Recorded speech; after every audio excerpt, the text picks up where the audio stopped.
أرادت طالبة العلم وأرادت الداعية وأراد الداعي وأراد طالب العلم أن يستخدم هذه الوسائل بالأسلوب الصحيح، يجب عليه أن يتحرى وأن تكون له مرجعية. فعلى سبيل المثال يجد الإنسان في أسباب التواصل مثلا خبر مفاده أن مثلا هذا الحديث أو هذه القصة أو هذه الحكاية يجب نشرها، وأن هذا النشر ينبغي أن يكون على مدى مثلا 7 مرات 10 مرات، أو كما يستخدم البعض أسلوب أرجو ألا تتأخر عن هذا، أو يمنعك الشيطان عن بث هذه الخبر، عن بث هذه القصة، مع أن هذه القصة في حد ذاتها ليس لها أصل، مع أن هذه القصة نموذج من نماذج العبث بعواطف المسلمين.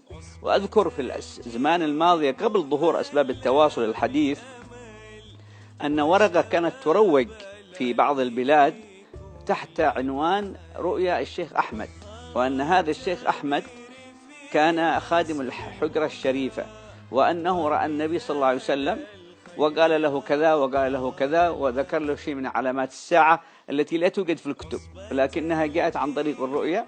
وفي آخر المطاف يقول: فمن قرأ هذه العبارة فعليه أن يكتبها كذا كذا مرة وأن يوزعها، ومن لم يوزعها سيكون له كذا وسيصاب ولده بالأمراض، ومن وزعها سيجد مال وسيجد سعادة في الدارين وسيكتب الله له من الثواب كذا وكذا. طيب، مثل هذه الأقاويل تروج في أمة علمها مبني على النقل، علمها مبني على التلقي، علمها مبني على معرفة الحقيقة من ثوابتها. من هو هذا الشيخ أحمد؟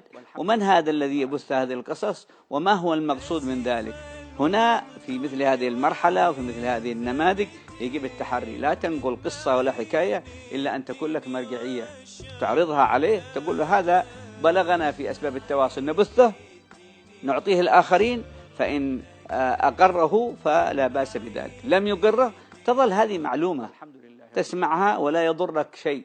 إن قال لك صاحب الرسالة أنك يجب أن تفعلها وإذا ما فعلتها سيكون كذا، وفلان فعلها وقد مال، وفلان فعل لم يفعلها وأصيب، كل هذا الكلام معرض عنه وليس بصحيح وليس بضار الناس شيء إلا ما يتعلق بإذن الله بسم الله الذي لا يضر مع اسمه شيء في الأرض ولا في السماء والسميع العليم، والحمد لله رب العالمين.